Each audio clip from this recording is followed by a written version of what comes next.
Magandang umaga nga pala sa inyo mga kablagi. So ngayon po ang aking sasakyan, ito na po yung talagang makikita ninyo, personal, actual ang paggawa ng mga under chassis dito sa Gilig Auto Supply. Tara na! So umpisa na po natin, ano? So baklas na po natin lahat. Lahat po ng gulong na yan ay ating pong tatanggalin. Bago tayo mag-umpisa ng ating gawain para sa palit ng ating mga under chassis member. So tanggal po lahat ng gulong. So ito yung ating unahan. So dahil sa tagal ng walang maintenance si Ampy, hindi ito na kanyang kailangan ng kanyang katawan. Ito yung bolt na natanggal, no? Bali na dahil sa sobrang tagal.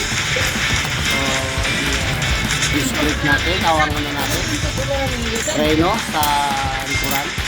So palit din tayo ng bolt sa gulong para sa safety natin. So tie rod, lock end. So ayan, ito malambot na. Palit din tayo ng shock absorber. So yung bolt joint, palit din. So hindi na po maganda yan, ha. Malalaman nyo kasi nakalawit na. Tanggal lahat ng mga bolt. So ito yung shock absorber sa unahan ng sasakyan. Yung pumporma. So ito yung tinatanggal, ito yung upper. Shock absorber ito na patatanggalin din dito sa likuran ng ating Mitsubishi Adventure. So ito po yung tinanggal, no? Pangit na. At ito yung brake. Lilinisin din. So bago na po ang ating shock absorber sa likuran ng Adventure. Tatanggalin din itong mga spring na ito, disc brake. So yan po, hindi na maganda yan. Ayan, yan po ang dahilan kung bakit may langit-ngit. Saka ano yung ating so shock absorber, so hindi na kailangan yan. Ano na, hindi na maganda. Okay.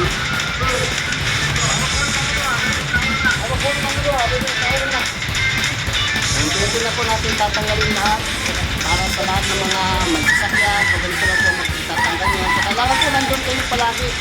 So nire-recommend ako sa inyo ang Gilig Auto Spare Supply Parts. Mabilis lang po talaga sila magtrabaho. Aantayin nyo lang lahat yan. Engine cleaning, set up, tatanggalin ang upper part ng bugel. So tanggal po lahat dito talaga ang mga langit at saka yung mga kalampak ng inyong sasakyan. So shout out nga pala doon sa mga taga-Gilig workers. Kami dito sa kanila nila magtrabaho. Kaya po nga dito ulit ako babalik sa sunod. Tagal po na walang maintenance itong aking sasakyan. 9 years na po. Kaya yan. Palit talaga lahat. Itong gold joint lower. Yan po. Palit na po yan. Yan. Bago na po yung papalit.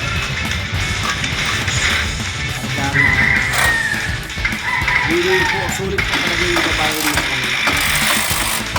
Para naman sa safety ng ating mga sasakyan, kaya kailangan po lagi natin ipakita ang ating under chassis.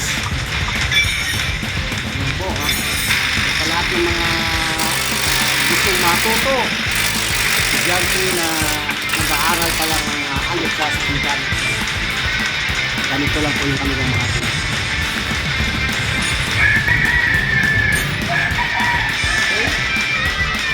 Yan. Tanggal din po yan. Yan ang dahilan kung bakit tayo nagkaroon ng lamit-lamit. Ayan, no? Lawit na siya. Dapat daw, hindi daw yan talaga dapat gumagalaw. Ayan po lahat ang pinagtanggalan. Ang bilis nilang matapos kapag nakagod sa likod. Yung iba nakatawa lang. Shout out sa mga workers dyan, ano? Ng Gilig Auto Supply Parts yan sa dako ng Antipolo City.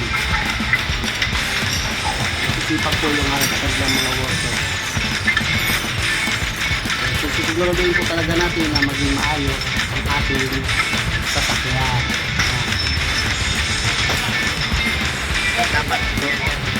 Dapat hindi talaga yung gumagalaw. Diretso lang siya. So, kaya nakakaroon ng lagupitan natin. Ano na, kabit na. Nakalitan na rin yung arm, lower arm, alignment, ayan, bago na po.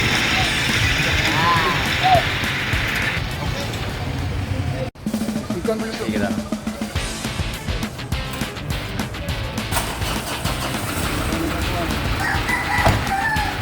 Ayos talaga dito sa Kevin Photo Supply. Ito na kayo. Pag under chassis at hanggang sa muli. At kung ito, Ninja Vlog ay patuloy na magbibigay.